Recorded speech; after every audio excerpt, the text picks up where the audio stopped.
People are worrying about which amp is best because even without thinking the price.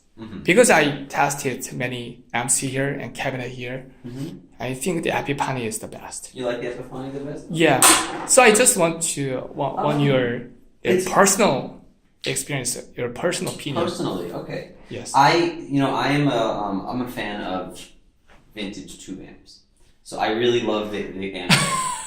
That's my favorite amp in the room. Yes. However, I love all these amps. So the problem with this room is that these are all very nice amps. These are all high-end amplifiers. Yes. So comparing them, they all sound different. So the Epiphany, for instance, this is probably Joey's favorite, is the Epiphany. He's been playing Epiphany since 1980 something. Nick Epiphany used to work in this building. Oh. So Joey and Vinny and Nick Epiphany actually built a lot of their products parallel. So Vinny and Joey would build a bass, they would use Epiphany amps to test it. Epiphany would make a new cabinet, he'd give it to Joey and Vinny to test it. So it's kind of collaboration. It was kind of a collaboration. So for that reason, I think that the Epiphany has been a very number one pick for Fodera for many years. However, we have a lot of artists now that are playing Aguilar and love their products. This happens to be one of the amps that Aguilar offers, which is the tone hammer with the ultra lightweight 210. They also make a wonderful 410 that we played at the NAMM show. I'm actually hoping to get the 410 into here soon because I think that compared these two, this one is a little bit more compressed. That one's a little more open, and the 410 I think is also more open sound. Those I think of all the amps in here, I'd have to say the Ampeg for the vintage tone, Epiphany, and the Aguilar for me. Over here, these are some other ones that we got recently, like Gensler. Used to be called Gens Benz, that company. That's a pretty good amp too, and it's very powerful. And it has some things you can do with the. There's four tweeters. Yeah, so those are when the guy who left it here explained it to me. They're not tweeters; they're drivers. Driver. They push the mids out a little bit. So it's a very interesting amp. It's good. Probably 2 or 3 inches. Yeah. 3-inch drivers. So they have 4 3-inch drivers on each one. They're very, very powerful. It's very interesting. Unique sound. Yeah, very Gallien-Kruger is also, some guys love Gallien-Kruger. They have a very specific sound. Very dark, very warm. Yeah, even some of my friends are using this amp for acoustic. Double bass, contra bass. I love the sound of. I love the sound of that amp with the yin yangs. I like the sound of EMGs through Gallien-Kruger amp. I don't know why.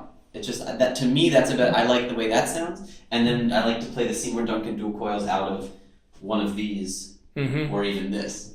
And the P bass I prefer out of this. I like that to be more vintage. And Mark bass is another great amp. My thing with Mark bass is I feel like they're very. It's very big, very thick sound. So sometimes that's good, but sometimes it's almost too much. And then the Wayne Jones, this is a whole different situation. This is a power cabinet with a preamp. So very high fidelity, very hi-fi sound. For studio stuff, it's probably great. For upright bass, it'd be great because you're getting a very true sound.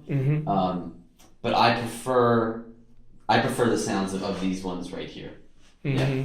So these 3 cabinets and amps are your preference? These 3 are my favorites, and I think that in general for Joey and Vinny, these would be the ones that we start with. But I think the sound of Aguilar is a little bit more muddy than Epiphany.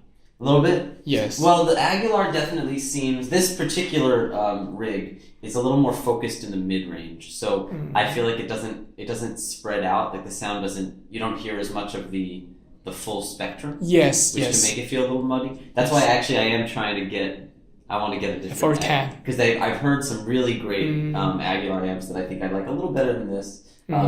This is a very popular amp though because it's very lightweight. So these cabinets are super light. The whole thing weighs very little.